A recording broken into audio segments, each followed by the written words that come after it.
Okay, everybody, please join me in welcoming back to the stage Director Pat McGee, Subject Charles Booker, and a number of other crew. I'll let you introduce everyone else. Thank you all for coming. This is Charles Booker. And we have Nina Turner. There she is. Woo! Struggle continues. Welcome, Senator Turner. Hi, I'm Mallory. It's so nice to And meet we you. have producer, editor Adam Linkenhelt, and producer, the DP, Greg Taylor. Woo! All right, guys, we are going to be taking questions from the audience. So if you have a question, the redcoats will be coming around with microphones. Just raise your hand up. I'm sure you've got a ton of them. I'm going to be selfish and start with one of my own, though. Pat, please tell us your background in filmmaking briefly, if you can, and how you got to tell this incredible story of Charles. Ooh, thanks, Mallory. My background in filmmaking, my first feature documentary was with these fine gentlemen as well. And we did a feature documentary called American Relapse, and we actually screened it here at Cleveland as well. And that was about the heroin epidemic, and then we turned it into a 10-part series for Vice. We did another feature doc about the immigration crisis called The Deported with Rosario Dawson. We followed 5 families on the brink of deportation. And then we also followed Bernie Sanders around the country, and we did a film that was on Vice called Bernie Blackout. And it was very interesting. I'm staying in the same hotel downtown. Thank you, Cleveland, for putting me up, because we are poor filmmakers. And we were actually shooting that film when the governor closed down the state and closed down the primary result of that election. And we were doing it completely independent. And on the way back, Vice called me and said, "Hey, we really want to do this film," after we'd already spent all the money ourselves. So, but thanks, too late. But anyway, thank you guys so much for coming out. I mean, as a filmmaker, to have this many people come out to our film, I mean, this is what it's all about. And I mean, honestly, it's to have the honor and the privilege to tell stories like this. I mean, my God, it's super exciting for me. Great. Charles, I'd love to talk to you too, see where you're at in your life at this point. Obviously, you are running for Senate. Can you give us an update? Hey. Yes, I am quite busy. I am a special type of crazy enough to believe things can be better and things can change. So we have 2 terrible senators in Kentucky. I apologize on behalf of my Commonwealth, and I'm running this cycle to get rid of Rand Paul. Absolutely. And I'm honored. I'm so honored to help tell this story. This story isn't just mine. It's not just Kentucky's. It's everyone's story that has ever felt like things couldn't change.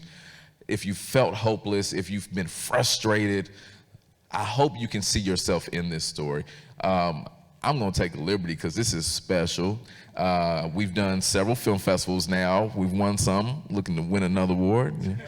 But this is special for me because not only did I get to come to Cleveland, to the land, and stand by a giant. I'm gonna put some love on you in a second. But my girls, my wife and my mom are here.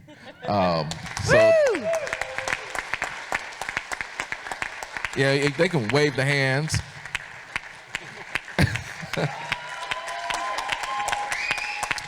And baby Justice is here. So she's out of the oven and she's close to crawling. She's doing this little army move now. She's almost there.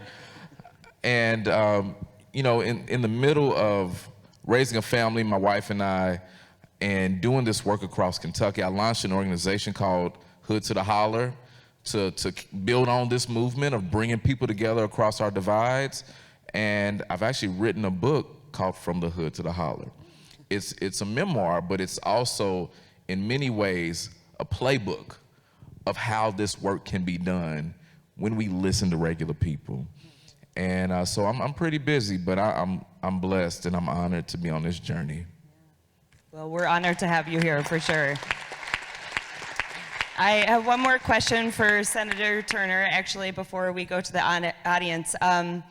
There's a lot of parallels between Kentucky and Ohio. Obviously, I think that was a good segue to Charles for it is a story for the whole country, not just Kentucky. Can you talk a little bit about how some of the issues that were raised in the film are a little closer to home for some Ohioans, and also how you saw in Charles the star that he is, and how you came to be a part of the film as well? Yeah, just elated and glad to have the Booker family here in the land, and to Pat and the crew. Just beautiful to bring these kind of stories to life, because this documentary is going to live on well past all of us. And younger generations and generations yet unborn are going to be able to see what 21st century freedom fighter looks like in Charles Booker, baby. That's it. Yeah, very similar. And you know, the healthcare for me is the main thing. And for Charles to share his story about, you know, being underinsured, uninsured, fighting this fight, even almost at the verge of putting his own health at jeopardy. Millions of people are going through this every single day, and to have elected officials who have a callous indifference to people's suffering, whether it's in the state of Kentucky or the state of Ohio, all over this country, the commodification of healthcare is literally killing people. There are people who are dying, even at the hands of this pandemic, that if we had universal health care, their realities would be different. And what I see in Charles is this ability, the Honorable Charles Booker, let me put some respect on that name, is the ability to speak a clear-eyed truth to power and not relent in speaking that truth despite whatever the consequences were. And I've seen this documentary so many times, and it always strikes me and always gets me to tear up. But the part when he said, this is the narrative the mainstream media wants to, you know, put out into the world, that our policies are too liberal, I wouldn't even say liberal, progressive, instead of there is an implicit systemic failure when it comes to campaign finance, and the people who have the most money from the start have the most influence, whether it's influence in the Congress or being able to run for office. And what Charles and his team was able to show is that David, baby, is on the back of Goliath. Yeah. And he would have won that race. All right, I'm going to pause and see if there's questions from the audience yet. Looks like there's one over here.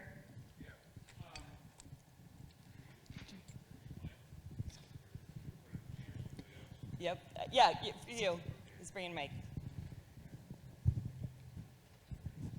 Thank you. I really enjoyed that movie. Thank you. I never heard about that. Living here in Ohio, we don't hear that much about Kentucky politics. However, I did live in Lexington, Kentucky for 2 years back in the mid-'80s, so I'm somewhat familiar with Kentucky. And I did spend some time working with a sales rep in eastern Kentucky. He was from Pikeville, and he actually showed me Butcher Holler. But it's such a contrast. I mean, that's just a big contrast between the prosperity and wealth in Lexington and the poverty just about 50 miles outside of there. And I wanted to congratulate you. Thank you. I'm glad to see you're not discouraged, because I'm old enough to remember a similar situation here in Cleveland.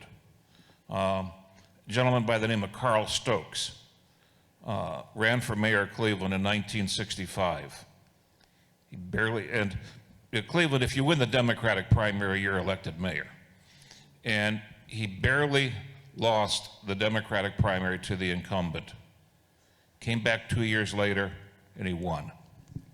So let that be an inspiration. Thank you. Hello. Oh, I'll take it. Hello. Hi. First, Senator Turner, glad to see you here, and you're keeping up the fight yourself. This is Jan Roller. Nice to see you. My question, Mr. Booker, is how do you see the race being different against Rand Paul as opposed to Mitch McConnell? Thank you. That is a very good question. In a lot of ways, they are two opposite sides of the same coin, but what we're dealing with in this race, which we got another story to tell, so I guess there's a part two coming, but there's so much cynicism, not just in Kentucky. We've been broken for a long time, so a lot of people have sort of thrown their hands up in Kentucky, you know, on the political spectrum long time ago. But nationally, coming out of 2020, a lot of people have been frustrated, especially those that are fighting for real structural change. And there was a lot of money that was put into that cycle.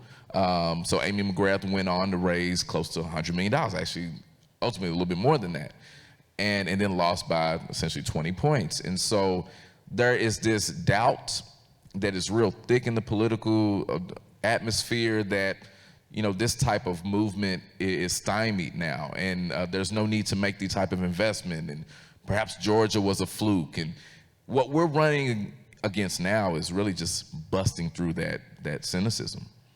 And this is encouraging to me. My mom, who is here, would often tell me that sometimes when you get knocked down, it's to set you up.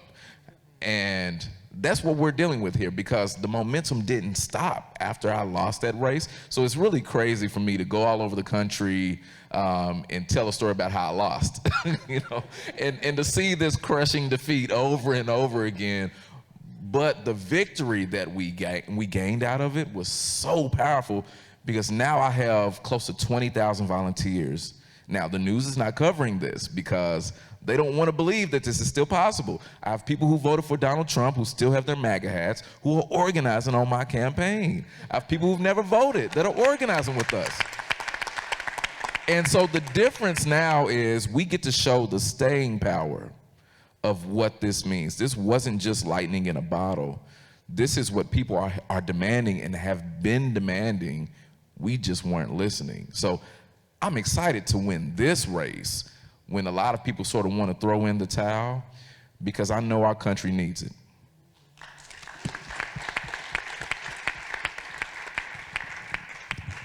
think we had a question way back there. I'm a little short, so I'll stand up so you can see me. I'm a college student, and I want to talk about that cynicism that was discussed a lot in the film and just now in your response. I have a lot of friends who want to see a change in this country, who want to see corporate interests being fought in our politics, who want to see a better country, a country that can do better. But unfortunately, those people, often my own classmates, people who I've known for years, they don't have that hope. They have this feeling that regardless of outcomes in elections, nothing will truly change. That money is what ultimately drives the political process in this country. That no matter how hard people fight, no matter how much popular support there is for progressive policies in particular, nothing can truly change. And while I am personally frustrated by that because I try to be more hopeful, I can understand that mentality, because I have had friends who have lost family members to gun violence. One of my childhood friends was killed last summer, and they still don't know who did it.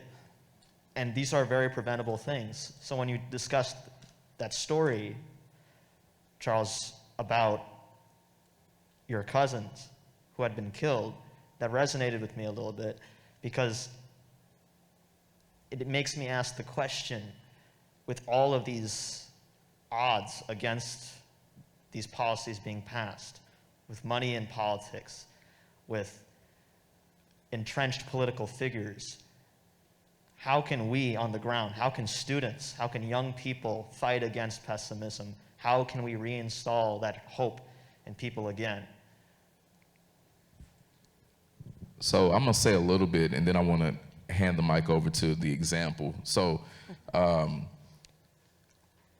was that student not that long ago. I have some grays in my beard now, so some people might not believe me. I'm still relatively young here, especially in the places I'm going. Most folks are like twice my age. My elders, I respect my elders. But, you know, when I was that student, and I have felt that cynicism, so I don't judge anybody that feels that. That's real. And if anything, we should embrace the fact that we feel this sense of hopelessness, because it's a part of our humanity and understanding where we are. We just need to channel it, you know? And in those moments, one, we gotta find ways to love on and lift up one another, and to look to and to find those sparks. And when I was that student, I was looking around the country for people who were fighting the fight, and I found Nina Turner. And I just randomly in Ohio, and I started following you. And when you see someone fight the odds and never relent, never back down, it inspires you. And I determined I'm going to do that. And I hope we can have more folks see this documentary and just get a little bit of that inspiration too, because it's always impossible until it isn't. You know, it never changes until it does. And we just witnessed today a ceiling being shattered. I got to show my daughters, and my mom, my wife, we were watching Justice Jackson step into the books of history. We cannot dare conclude that nothing can change. And I just gotta let you put some love on that. Well, first of all, just to say amen to everything that Charles has said here. And hope is a motivator. And so for people like you, young people like you, you are the encouragement. Having people like me or Charles or others who have extra special titles, you know, we are dealers of hope. There was someone that said that leaders are dealers of hope, but also that hope comes from just the everyday people pushing. And I often say, just go mad as hell, disappointed as hell. I agree with Charles. The cynicism is real, and we need to embrace those feelings and not tell people that they shouldn't feel that way. That happens far too often, especially people in the bubble who want to just propagate that things are getting better, things are getting better. Listen, if Big Mama can't feel it, it ain't getting better. I mean, that's real. And from the hood to the holler, I often talk about in the hoods where people are misunderstood, and I'm talking about rural hoods, urban hoods, suburban hoods. People are misunderstood, and the fact that material conditions are not changing is very much indicative of having a power structure that will not relent unless we have people both on the inside and also on the outside who are willing not only to speak truth to power, but to make a sacrifice in the process. And that is why elected leaders like Charles necessary, people like me necessary, but people just like you are necessary too. So each one teach one, each one reach one. Let's tell everybody about this documentary. Let's encourage people that even in their disappointment, as Charles laid out, not just the history that was made today, but often draw upon history. When I think about the history of my people in terms of black people, black Americans, it doesn't get more depressing than not believing that one day you would see freedom. And so many people in the African American trajectory did not see freedom, did not get a chance to vote, did not get a chance to see somebody like this young man stand up here on this stage and tell his story and have the audacity to run for the Senate. But they saw us in their mind's eye. They believed in a future that even they might not have been able to enjoy. So when I ever think about giving up, I think about what they endured in this country. And I say to myself, I can't give up. And it's not just what they endured way back then. It is things that are still happening right now in this moment. It's things that Fannie Lou Hamer went through in the 1960s, not that long ago. So we don't have the right to give up. And as Charles laid out, I mean, I think it was President Nelson Mandela who said it always seems impossible until it is done. We are going to get to doing it.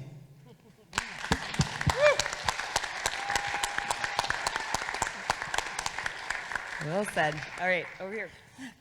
Hi, thank you so much for being here. Thank you, filmmakers, for making this wonderful film. I know that we all want very much to talk with the people doing the political pieces, but you made us show up here. So thank you for that. I do organizing, democratic organizing and stuff in the city of Cleveland, and man, I love all of this powerful, incredible, inspiring. Like, I'm ready to go register some more people right now, you know? But also, I'm sitting here in Ohio where redistricting, that whole battle is killing us. It makes me, and I am hard to shut down on any of this. Some of you are laughing because you know me. It even makes me sit down on the couch and go, Jesus, God, what do we do? What would you say? I mean, I'm all in on the inspiring sounding stuff. Talk to me about some practical things. What do we who are sitting here today do? Well, so to even tee that up, first of all, and thank you for all that you do. And I know, I want to be clear that this message in this documentary, although it was about me running for office, I hope you can see that it's bigger than the politics. This is not about a partisan endeavor. It has to be bigger than that, you know, and I think a big part of what we have to understand in this moment is our victory is not guaranteed. I think that's the power of a documentary that showed so much momentum that was undeniable that didn't win. And you saw all the reasons ultimately that a lot of people didn't know nationally that prevented this victory from being realized. Democracy is hanging on by a thread. And there is no guarantee that we're going to get it right, especially if we don't do this work. So I think a big part of us just being in the moment is realizing this is urgent and that it isn't something that we have the luxury to give up on. And the gerrymandering and all the suppression, all the things that we're facing are very real. The only thing that really gives me hope beyond the faith that's been instilled in me is we have the people on our side. We, as you can see, I was in areas that are 99% white, Republican strongholds, Confederate flags. I knocked on doors with Confederate flags. I still do. And when I talk about the issues, they don't care about my party registration. One, they just care I actually showed up. And then I'm speaking to them on things that they are dealing with. We're on the right side of the issues. The best thing we could do is organize and keep doing the work. And I'll just say this part, just coming from a poor black community where organizing isn't a cliche, it is a survival mechanism. It isn't something that you can pick up or put down if things are going well or if they aren't. You just gotta keep doing it until you ain't doing anything anymore. And that's why these tactics, these strategies, relational organizing and issue-based organizing are now becoming popular because more mainstream folks are seeing it, but this is what we've been doing, you know? And my only thing to you is just keep going. That's the practical thing, is to keep going. Take the hits. I lost a lot of battles in the state legislature, but every time we walked back in there like we were ready to fight, we knew we won a little bit more. And eventually, I think eventually is right now, because January 6th even happened. It can go in the other direction. People are ready. If you don't take nothing else from the documentary, folks are ready. So we can change things. I just want to add to that. As far as the legislatures are concerned, and Charles and I have that in common, we pay so much attention to the shiniest object, which is the presidency and the Congress, and all of that's really wonderful. But we cannot turn a blind eye to state legislatures and governor's mansions all over this country. That is where we're losing the most ground. And so from a practical perspective, what I would say to the people who are here and the people who hopefully will listen to us moving forward is that we must organize not just for who's running for president, who's running for Congress, be it the Senate or the House of Representatives, but it is who is running to be in state legislatures. The Democratic Party has failed where the Republican Party sees the long game, and especially in our state, and most states, quite frankly, they dominate legislatures, and that is why we're doing this gerrymandering. I mean, I was in the Senate, Ohio Senate, 12 years ago, you know, when the lines were redrawn in 2011, and I'm saying to myself, I know the Democrats not gonna monkey around and let this happen again, and here we are in 2022, and they let it happen again. They become we. And so we, the people, are going to have to organize for state legislatures too, so that we can get that power back. And even if we're in states that are red or purple, Ohio's turning more and more red. We used to be a swing state. We ain't swinging so much anymore, but I believe we can get back in swing status. We have got to support organizations and candidates that are running for state legislatures and also those statewide offices, because the capacity to have a more just nation cannot just happen in DC. It has to happen on the state level, the regional level, and the local level. So all of those offices matter in terms of creating the type of America that we want to see. I think we have time for one more question. Over there, thank you. Yes, great story, Mr. Booker. I can't say enough about it. What really did a tearjerker for me was the part where your mom, with the food, oh my gosh, I was tearing up over here. That was very touching. Ms. Turner, I would like to thank you for taking young politicians under your arm and wing it, and that's a beautiful thing. I see you all over. I live in Alaska, and just watching you on Black news channels is just very impressive. So both of you guys, thank you for what you do. Appreciate you. I have one more question for the filmmaking team, actually. I think when it comes to documentary filmmaking, such a key part of telling someone else's story is to gain their trust. And I'd love if you can talk a little bit, Pat, to start, and if you want to share about how you were able to gain. It's a great question. You know, honestly, when we approached the Booker campaign, I literally saw what was going down in Kentucky, and I just really wanted to be part of it. I wanted to help tell that story. And, you know, I reached out to the campaign. They said, come on down. And then I'm thinking, okay, you know. So they gave me access. They gave us trust. There was no censorship. I mean, it's, you know, to have someone trust you to tell their story means everything. And it also tells you when someone's transparent that, you know, they're speaking the truth. And that's one of the reasons I really fell in love with you and your movement, is because of that. You know, you welcomed us with open arms. You didn't shut us out. And, you know, Adam, you can talk a little bit about it. Like these guys, Adam edited and produced, and Greg shot and listed it, but it's crazy because we're talking about a lot of footage. Yeah. I mean, first off, it was just an honor to go to work every day. I mean, you're looking at the best job ever for a few months of my life, honestly, to edit a story about the things I care about, and to see, you know, you guys are my heroes. So, I mean, it was just amazing to do. And, you know, we're like a family too, you know, the filmmaking team who make this. So it was just like the best job, and to be here with you guys on stage to show it to an audience is the most exciting thing there is, you know? Yeah, I think just being there, you know, being able to get on the bus and go and, you know, share some of that with you was so huge. And having the right equipment, you know, the right cameras, the right lenses, a small, compact team that we could get in and get the footage and not be in, you know, have a small footprint, not get in the way, I think was huge, enabled us to make it happen. So, yeah, it was fantastic. Thanks, guys. Thanks for letting us shoot film.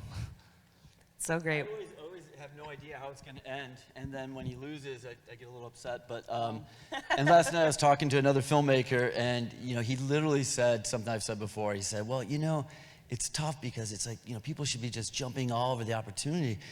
You know, I think Hollywood always wants that, you know, that big, you know, he won, and there's other filmmakers or something else. But it seems like it's just like Rocky, you know, it's like." You know, it's that inspiration. So that's the way I look at it, and I hope, you know, I know Rocky 2 is coming around the corner, so. You know. Muhammad Ali, you know. I think, Mr. Booker, you said a line in the film, Yeah. It ended like we were starting something. And I think that was so fitting to describe describe the end and really the whole film in so many ways. Well, thank you so much to the film team. Thank you, Senator Turner, Mr. Booker, for being here. You are a light at a dark time, and please keep shining that light as bright as you can. Thank you all. Thank you. Thank you. And make sure to fill out your ballots. Vote for the film. There's another screening of the film tomorrow, too. Tell everyone you know. Thank you, guys.